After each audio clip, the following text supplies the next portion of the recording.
Hi everyone, I think we're into week 6 this week. Bearing in mind that the book of Hosea is made up of prophecies that played out over decades, we get to this point in chapter 9 and Israel will go into exile to Assyria. They will be overrun, the northern kingdom will be exiled. Judah remains, and remembering that the book of Hosea is presented to the leadership of Judah to say there are consequences for unfaithfulness to God. So I think reading this passage, bear in mind that Hosea's prophecies are poetic, and so the passage is awful, really. It's like layered and layered of description of the pain upon pain and sorrow on sorrow of exile from God and what that will mean. And so it's hard to read.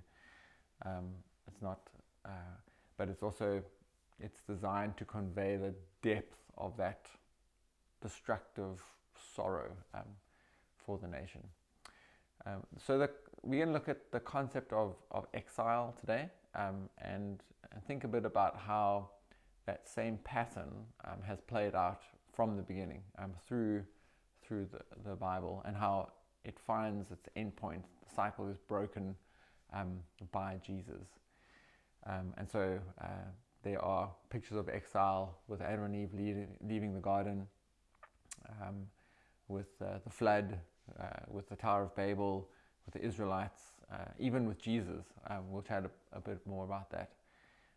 And so this idea of exile is a common pattern of the Lord presenting us two options of being at home with Him or being apart from Him.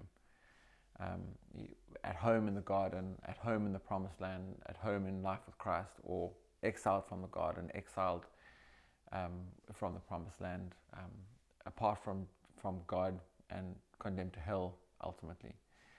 And so I've also included Deuteronomy 28, which lays out the covenant that God had with Israel before they went to the promised land, and it's that covenant that results in judgment in Hosea. And we read through a bit of it last week. I think I'm fascinated by the passage. There are a couple of verses which seem to speak so specifically to Israel, talking about you and the kings you set over yourselves will be carried off to a foreign land, and how you will go and you will not be able to worship me, but you will have to worship foreign gods, talking about exile to Assyria, even using imagery around eagles, which is associated with the Assyrian Empire. And so, we're going to talk about this idea of exile, idea of being at home with God, as part of our study through Hosea. I look forward to chatting on Thursday. Bye.